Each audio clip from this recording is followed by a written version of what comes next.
whatever related to the finger. So we can test it over here. And then second is the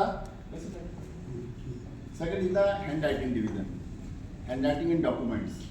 So we can give the testimony in the case of the forged documents or the forged sign or handwriting. So after formation of Uttarakhand, number of forged registered were there, and naturally we are getting some forgery also in the collectorate. So it's a big one. बहुत सारी lands जो हैं वो government lands को private लोगों को दे दिया गया, और ये दिखाया गया कि ये 100 साल पुराने डॉक्यूमेंट। तो क्या होता है ना, पेपर जो होता है, पेपर के अंदर बहुत सारे कैरेक्टरिस्टिक्स होते हैं। तो बेसिकली जो फॉरेंसिक्स है वो दो बेसिक प्रिंसिपल पे काम करती है। एक होता है principal of individuality. Principal of individuality ये बताता है कि हर चीज़ अपने आप में यूनिक है, not only the human being, everything.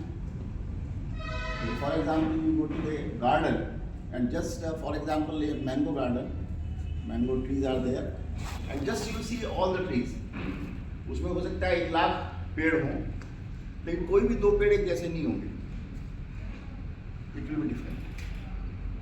As we persons, हम लोग DNA तो बहुत बात की बात है, हम फेस वाइज एक दूसरे को लगता है कि हम लोग डिफरेंट है ना, हमको लगता है सब चाइनीज एक जैसे हैं, ऐसा नहीं, वो भी तो एक दूसरे को पहचानते हैं ना।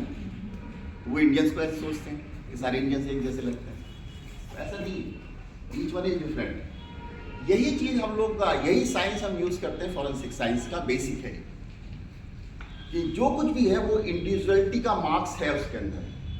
This is the expertise to detect that one.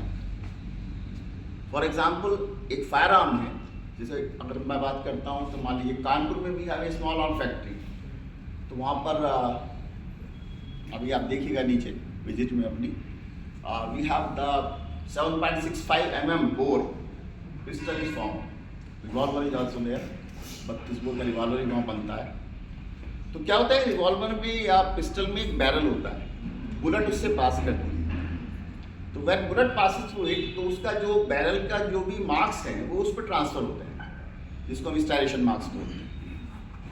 अब आप सोचिए वहाँ एक दिन में करीब 100 पिस्टल्स बनती हैं, सब एक जैसे बन रही है, एक ही जैसी मशीन यूज हो रही है, but all the pistols will have the different characteristics in their barrel. हम चाहें भी कि इसको एक जैसा बना दे, नहीं बना सकते। आपको लग रहा होगा ये दोनों पंखे एक जैसे हैं, नहीं है, बिल्कुल नहीं है। फॉरेंसिक साइंस लगाएंगे आप, मैं इसमें और इसमें आपको मतलब 20 डिफरेंस बता दूं, इस पंखे और इस पंखे में 20 डिफरेंस। ऐसी वहां भी है। तो क्या होता है कि जब उससे बुलेट गुजरती है तो उस हर बुलेट का एक इंडिविजुअल मार्क होता है, और मजा चीज ये कि उसी गन से मैं 1000 बार फायर करूं, each time it will have the same characteristic, each time, because the gun is same ना। So this type of principle of individuality is used in forensic science. So whatever we give the opinion in all the divisions, it is based on the purely scientific conclusion. Why scientific science? Why the forensic science important? Because all other testimonies can be varied.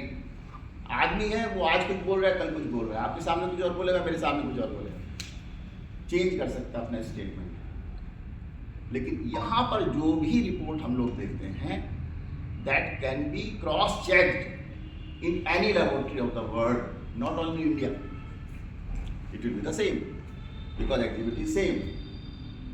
तो ये जो principal of individuality है, ये पहला एक stone है, milestone है, जो कि फॉरेंसिक साइंस यूज करती है। द सेकंड इज, जो कि हम लोग बहुत ज़्यादा यहाँ पर इसको प्रेफर करते हैं, पहले मैं डिविजन्स बता देता हूँ, फिर मैं उस पॉइंट पे आ जाऊँगा।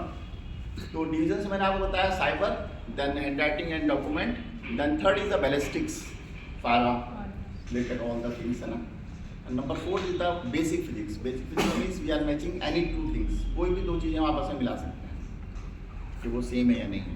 तो ये 4 डिविजन्स होते हैं हमारे पास फिजिकल साइंसेज में। In chemical sciences we have the basic chemistry, फिर से आप कुछ भी केमिस्ट्री से रिलेटेड